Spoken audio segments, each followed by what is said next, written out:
Hello everybody, it is Karen from Nurture Parenting, and here's a little video blog about nutrition and babies. So what we feed our babies, particularly after 6 months of age, makes a massive difference with sleep, and it's not to be underestimated. So I've heard around the traps that some people are saying not to give protein before bed. Can I just say that you must give protein before bed? If you don't give protein before bed, your babies are not going to sleep. Now, when you're looking at nutrition, you need to look at balance of nutrition. If we don't have balance, then it is not going to trigger melatonin, okay? So say if you just gave carbs and no protein, what would happen to the metabolism? So that carb would go to the liver and get stored as glycogen. It wouldn't trigger melatonin.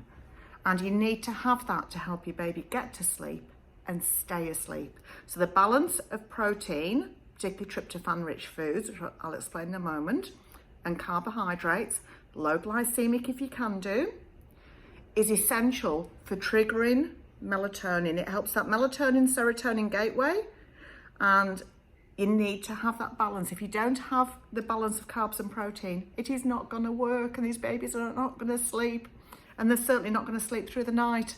And at 5 a.m, melatonin is at its lowest in the body. So if you've got a bedroom where any light gets in and you haven't given protein before bed, that baby's not going to sleep past 5 o'clock. We also need to look at, with babies from 6 months till 2 years of age, a really high, good fat diet. So lots of nourishing fats. When you're looking at your pie chart, 50% of that pie chart should be good fats. 40% should be carbs, low GI in particular. 10% should be protein, which leaves the fripperies of fruit and veg, which is what I'm seeing when I go to people's houses. I'm seeing babies sat in a high chair in the middle of the floor, nobody's eating with them, and all I see is fruit and veg. And I go, how is that baby at 8, 9 months of age going to sleep off fruit and veg? They're not. So we need to have good balance. Like I say, protein, carbs, fats. It's the fats and the carbs that are really particularly important to have the majority of that in the meal, with a bit of protein, and then you've got your fruit and veg as the extra thing. So I hope that's really helped you, but protein is essential in every meal. So every meal needs to have balance: breakfast, lunch, dinner. If you need more information, the new online Nurture Sleep program has a beautiful ebook called Nurture Nourish that looks at this balance. And every recipe in this ebook is designed to get your baby sleeping.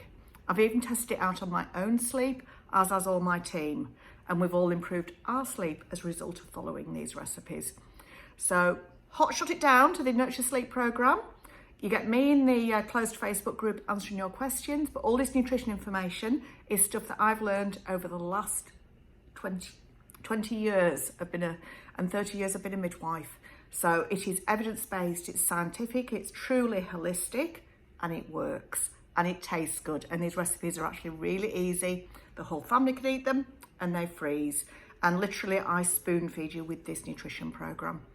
So hope that you found that helpful, but babies need protein before bed for sleep. If you think what milk has got in, milk's protein. So why are we just giving other foods and not protein before bed? We need to give protein. It is essential, but you need to have it in every meal and balance.